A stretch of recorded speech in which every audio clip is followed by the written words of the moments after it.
Hey Hofstra fans, summer might be coming to a close, but good news for you. The W.B. Mason Coaches Show is starting kicking back off. I'm Anthony Notarelli, joined this week by the head coach of the women's soccer team, Simon Riddiough. And Coach, before we get onto the pitch, how was the summer?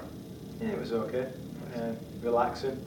Always is, and summer's always a sad time to see go. But with the end of the summer comes, of course, the start of the women's soccer season. But before we delve into this season, let's talk about last season a little bit, because like this season, you guys were picked the CAA favorites, but injuries, adversity. Talk about last season a little bit.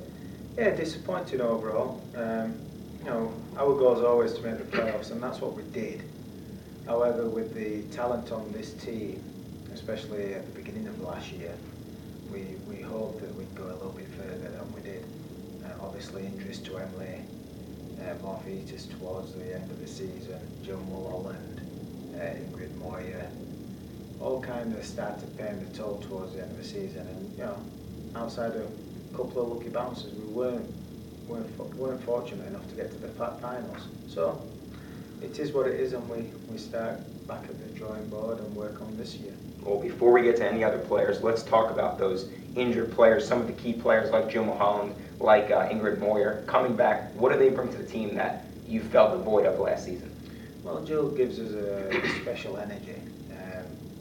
Usually for 60 minutes she hangs in there, and then the last 30 when everybody else is getting tired, she finds that extra gear. And she scored 6 goals last freshman year, 5 assists. So she's involved in a lot of goals as well for us. And Ingrid stepped up last year and became a good leader from a central defensive position. So having her back gives us some depth as well. Now, obviously, a big reason why you were the CAA preseason favorites this year is because of the preseason player of the year and, of course, the CAA player of the year last year in Leah Galton. How special is it, and to have a player like that, to coach a player like Leah Galton's caliber? She's a great player, and I say it all the time, she's probably the best player in this region. At times I think she could be a bit more selfish, and at times I'd like her to kind of step up a little bit more and be the one to be counted for. She's there, no matter what kind of game she has, she's still the best player on the field, and it's easy for us as coaches to be dealing with that kind of player. Well, sticking with forward, Sam Scolarici, another player who last season became one of the best scorers, not only in the CAA, but statistically in the country. Do you want her, are you really forcing the emphasis of her repeating that season, or just being successful? You don't want to put a number of goals on her? There's no number. 18 is obviously a tremendous amount of goals, and Sam puts herself under that kind of pressure. But like I said, with our forward line, Lolo, Amber Stobbs, Leah Galton and Sam, we're going to score goals, and we've got to find that rhythm quickly, and hopefully we can continue what we finished off last year with goal scoring. Now, do you have any idea who that third starting forward will be? Will it be Lulu? Will it be Stobbs? We've got a fairly solid idea. We've still got another week left of pre-season before we play Yukon, and we'll deal with it then. Now, of course, in the midfield, the big loss is Tara Kearns, but aside from that, you get back Jill Mahan, you obviously have Janine Moeda, who had a very good season last year, Chloe Dale. So would you say that the midfield is the most secure position on the field or on the pitch right now? Yeah, we've got depth. We've got players who can play all different roles. Offensively, it's very good. All three have got loads of experience. They've been there, they've played there at that level, and they've been very successful in those positions. So, my midfield's pretty strong with full of depth. Now let's keep moving back, of course, to the backfield now. You lose Ruby Staplehurst, you lose Brittany Ferriella. Those are two vocal leaders on the defense. So how do you replace that void? Yeah, it's tough. Vocal leaderships, it's not always easy to find, especially when you have the graduating seniors and they've got to be replaced by freshmen. We've got some really good freshmen coming in, and one is particularly becoming a very good leader.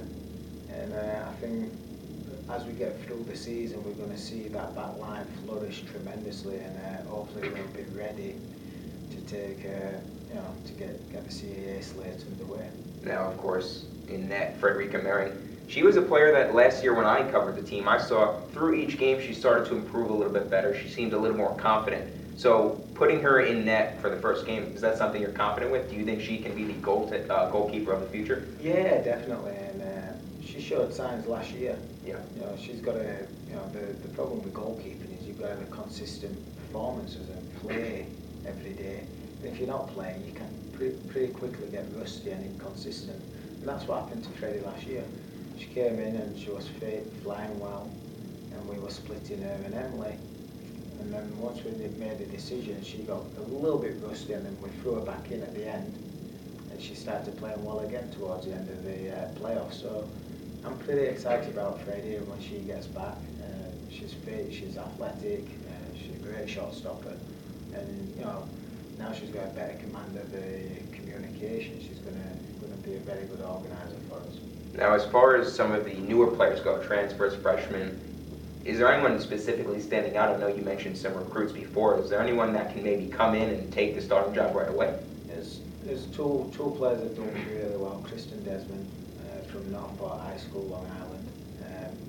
She stepped in and been a force, and we expect her to continue and probably be a marquee player for the next 4 years.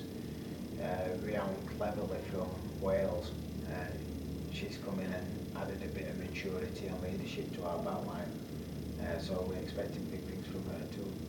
Now, looking at more of a general standpoint of the team, do you take it with a grain of salt when you're picked to see a preseason favorites, or do you actually, kind of honor that and you want to live up to the hype that you are picked from? Yeah, it's always good from the AD's perspective. Women's program's being voted #1, but again, it means nothing. We haven't won anything, and until we get through the 20-game season and we're crowned champions, then it means absolutely nothing to us.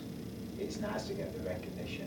It's nice to be respected by the other coaches in the conference, but ultimately it means nothing, and it's just an added stress to the team that they've got to live up to.